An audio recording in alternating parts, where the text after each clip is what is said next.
Oh, oh my goodness.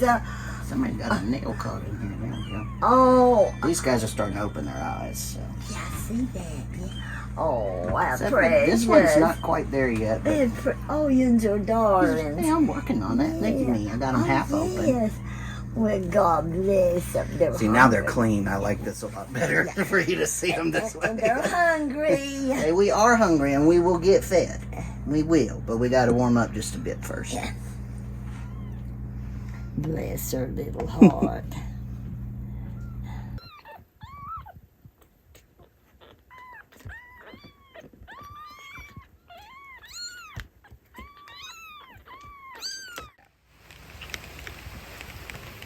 Hi, I'm Caleb Lynch, and I've been the shelter director of the Catman 2 shelter since 2011. Our founder, Dr. Harold Sims, also founded the American Museum of the House Cat.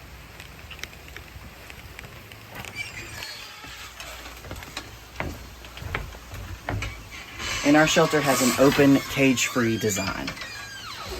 So our cats obviously don't live in cages permanently. They're free to wander around and interact with each other and any visitors. We have about 47 cats here currently and have had many amazing cats over the years, but the most amazing one of all and the most iconic of all was Todd. And this is our shrine to Todd. Spelled TAAWWD. You have to elongate it like Todd. Todd was our most iconic local celebrity, greasy king of cats.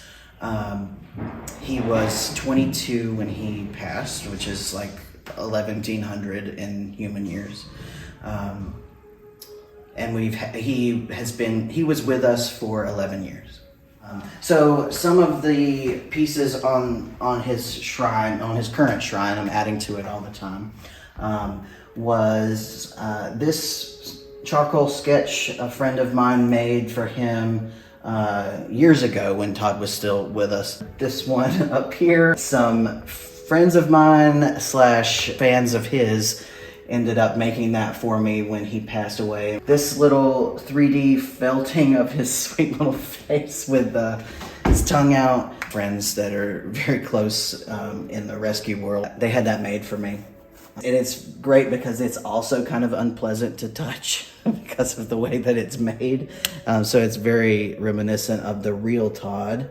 This was a fundraising design one of our adopters made for some coffee mugs that she was selling and fundraising for us years ago. This one was made by a fan of his years ago, and he actually got to see this one. We have pictures with him looking at his own face, and this is Harold's contribution to Todd's wall. He said that looked very Todd-like, so he bought that. And then this painting is one of our previous adopters and was happy to paint a picture of him for us. The Sylva Herald, our local newspaper, did a half-page article on him. Just such a nice thing for them to do. I've got a little book of photos that I want to get like a little shelf and put on here. If I can get a big enough shelf for the top, I'd like to put the little carved wooden box with his ashes up there. Todd had many, many nicknames, as many cats do, but he was just...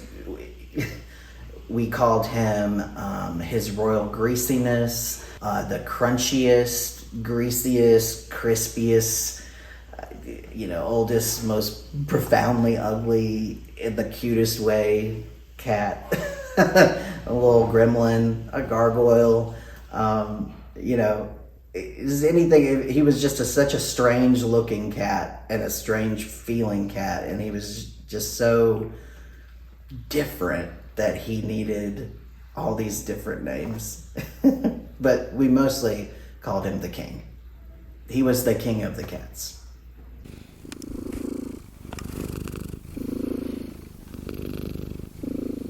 Todd's backstory is a little bit unclear. He was from the Asheville area. He was supposedly a purebred Devon Rex, and was supposedly a young cat. But He was certainly not a young cat. He was a mess. He was just a mess. He had a big hole in his face.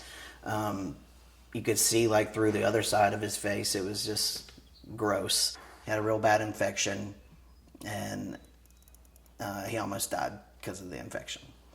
I thought we were getting this like fancy breed, very posh sort of cat, and it could not have been further from the truth. After the initial shock of that wore off, I immediately just totally fell in love with this cat. I mean, he was so strange. He looked terribly grumpy. Like, he just looked like a sourpuss, just mad all the time. Like an old curmudgeon old man. But he was a happy cat. I mean, he was happy to be waited on, served, happy to have a servant. God, you're a pig. Happy to assert his royal power. Todd, this is my Dr. Pepper. But he would bless people with his presence. So if somebody came in and was like sat down on the floor, Todd would see this as an opportunity to bless them with his presence, and he would come over and he would sit in the lap. And when Todd was on your lap, you did not move. You were stuck there. You might die here.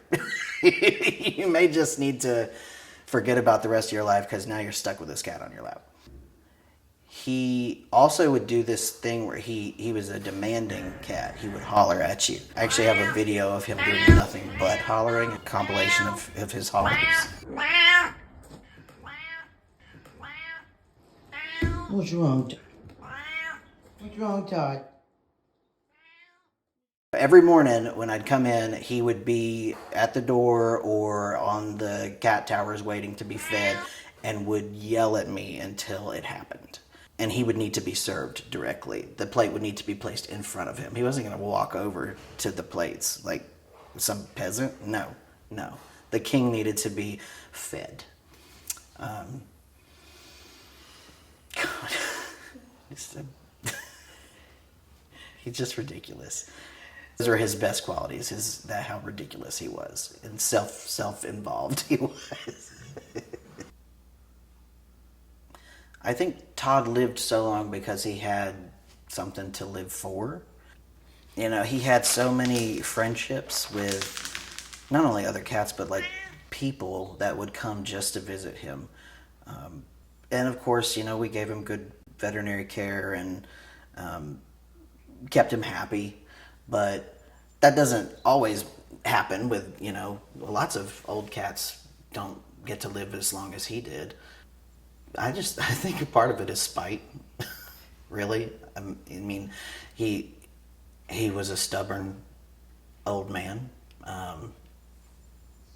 And sometimes when somebody is determined like that to live the kind of life that they want to live, it carries them a long way and a long time. So I know a certain older fella like that.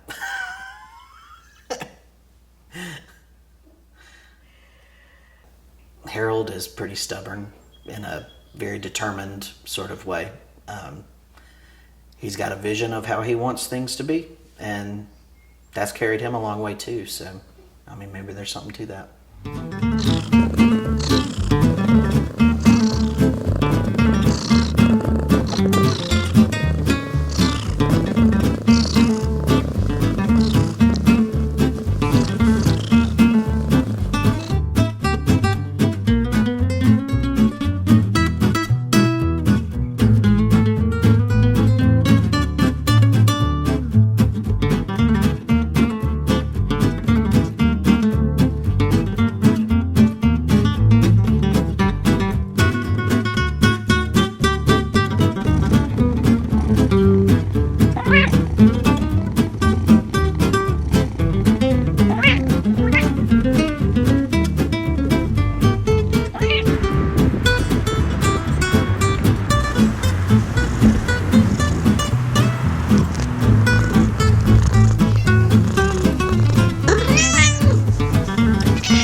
Museums, and I am the founder, and I guess the doer of the museum. The museum is here to educate people and to entertain people who love cats.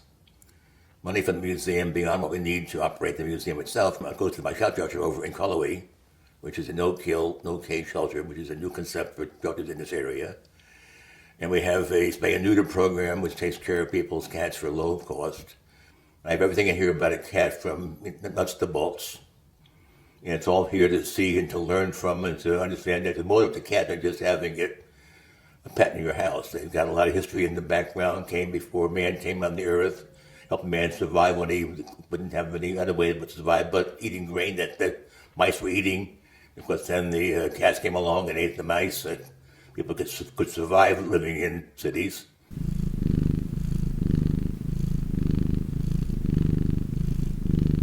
This is a moderate disc on it that plays the tune from the Broadway show Cats.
These are rolling pin. This is a little beeswax cat. And this is a folk art from Russia and African American.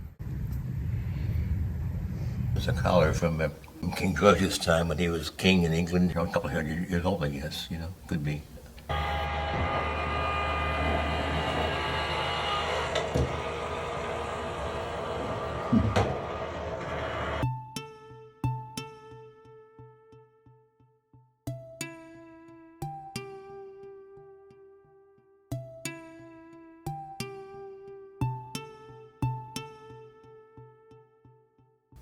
The grief of losing, a beloved creature is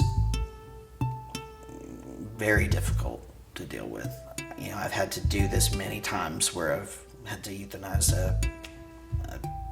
usually an older, pal of mine that I've had for years. So, and I regret to inform everyone that it does not get easier.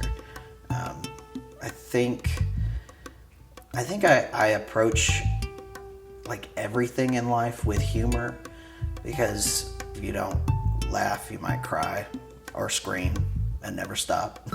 So I try to approach everything in sort of a morbid, humorous kind of way. And definitely that's not any different with losing Todd. There were so many funny things that happened with him over the years. I do remember when he first got here, he was in the back in our little intake area, and I had also just gotten in a kitten that I'd rescued out of one of the restaurant parking lots, and him and that kitten became pals. It was really cute having like a little old man and a little baby being. It was like a mentor mentee sort of thing, and I was like, "Don't listen to him, baby. Don't listen to him. We don't want two of them." So I remember that. There's so many like fond memories I have of him, and I don't know. Going to the vet with him was always an experience. I remember one of our vets, who's also now passed away, he would be trying to trim Todd's nails, and he would just be yelling at him, screaming, Todd screaming at the vet, not the other way around. And the vet would be like, "Yeah, Life's a bitch, ain't it? People say, what will Todd's future be? Well, he'll live on in our life as the story about Todd the cat at the Catman Zoo shelter. That's all they can do. He's gone. He can't come back again, but he'll live on as a folk hero, you might say. Storyteller might tell stories about Todd when they sit down at the fireplace at night, and think about the good and bad of the world. I would certainly hope if he got reincarnated that he would